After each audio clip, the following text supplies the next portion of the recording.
Assalamualaikum warahmatullahi wabarakatuh. Perkenalkan, saya Abdurrahman Ibnu Bafadol dengan NIM akhir 108 akan mempresentasikan tentang dakwah dan isu demokrasi.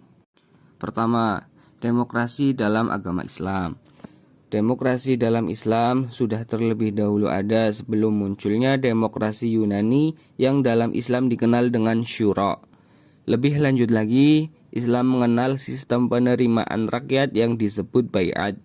Rasulullah SAW pernah bersabda, ada 3 orang yang sholatnya tidak terangkat sejengkal pun di atas kepalanya. Pertama, orang yang mengimami sholat suatu kaum, sedangkan mereka membencinya. Hadis riwayat Ibnu Majah. Berdasarkan hadis ini, salah satu ukuran demokrasi adalah pada tingkat aspiratifnya. Suatu negara dikatakan demokratis sejauh ia mencerminkan aspirasi rakyatnya.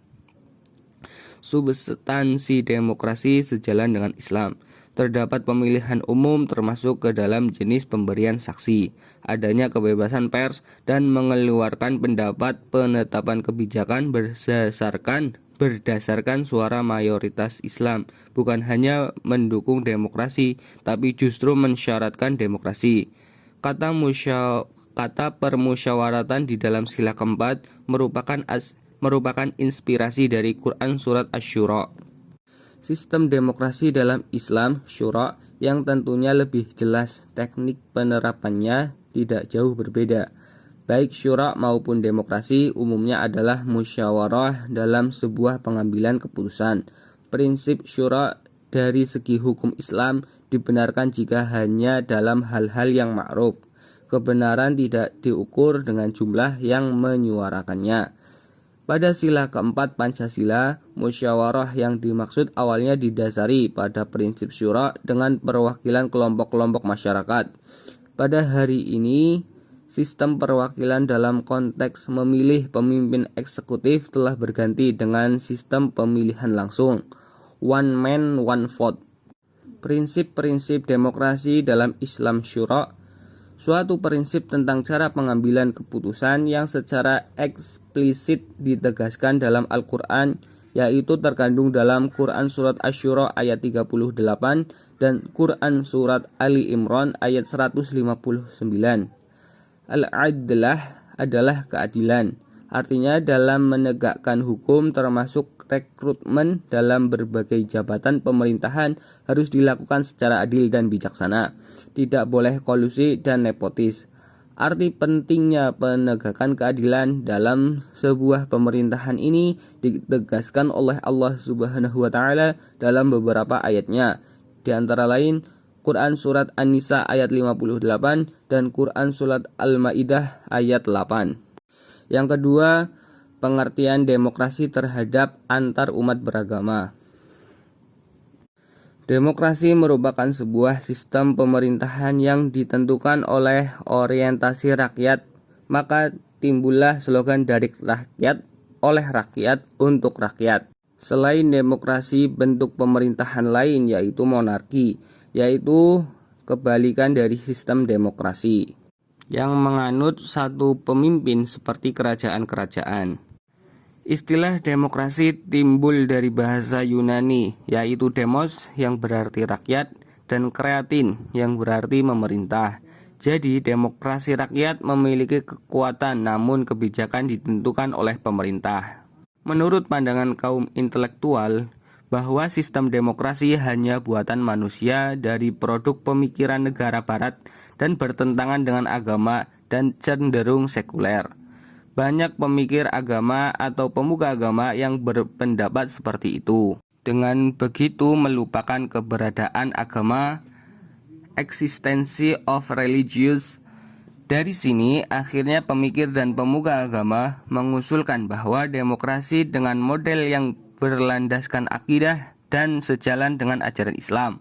Sementara Yusuf Al-Qaradawi menyatakan bahwa substansi demokrasi telah sejalan dengan ajaran Islam. Seperti yang pertama dalam sistem demokrasi, proses pemilihan melibatkan banyak orang atau rakyat. Kedua, usaha dari rakyat atau kritikan untuk meluruskan pemimpin yang otoriter. Ketiga, Pemilihan umum merupakan hasil dari saksi mutlak yang dilakukan dan tidak mengenal golongan putih. Keempat, yaitu soal ketetapan hukum berdasarkan mayoritas juga tidak bertentangan dengan prinsip Islam. Kelima, kebebasan pers dan kebebasan mengutarakan pendapat, juga otoritas pengadilan ialah bagian dari demokrasi yang sejalan dengan Islam. Pandangan dari demokrasi multikultural sendiri ialah untuk menumbuh jiwa kebinekaan yang harus dimengerti dan dikembangkan secara terus-menerus hingga menemukan kesejahteraan demokrasi tersebut, yang melahirkan istilah demokrasi kontemporer seperti kebebasan dalam berpendapat, memperjuangkan hak asasi manusia (HAM), penegakan hukum, Mahkamah Konstitusi yang memperjuangkan keadilan konstitusi, kesetaraan gender, feminisme, toleransi beragama, pluralisme, keadilan lokal, hingga kearifan lokal dan pencegahan korupsi.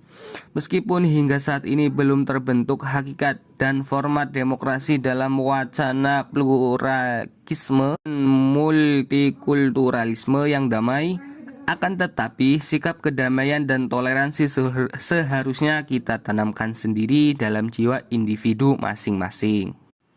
Kesimpulan, kita hidup di dalam negara yang berdemokrasi. Ditambah lagi dengan banyaknya perbedaan suku, ras, agama, dan sebagainya. Di lain sisi ada yang berorientasi pada keadilan, kesejahteraan, dan kebersamaan. Namun di satu sisi dituntut untuk toleransi dengan saling mengerti dan menerima dari segala latar belakang yang ada. Namun sebenarnya demokrasi adalah wadah untuk saling mengerti dengan kebebasan dan saling terbuka. Kita semua sama-sama makhluk ciptaan Tuhan yang berhak untuk hidup dan berorientasi juga untuk saling menyayangi, mencintai, kesejahteraan, kebahagiaan, kedamaian, dan ketenangan batin. Sekian presentasi dari saya. Banyak salahnya, saya mohon maaf yang sebesar-besarnya. Billahi taufiq wal hidayah. Wassalamualaikum warahmatullahi wabarakatuh.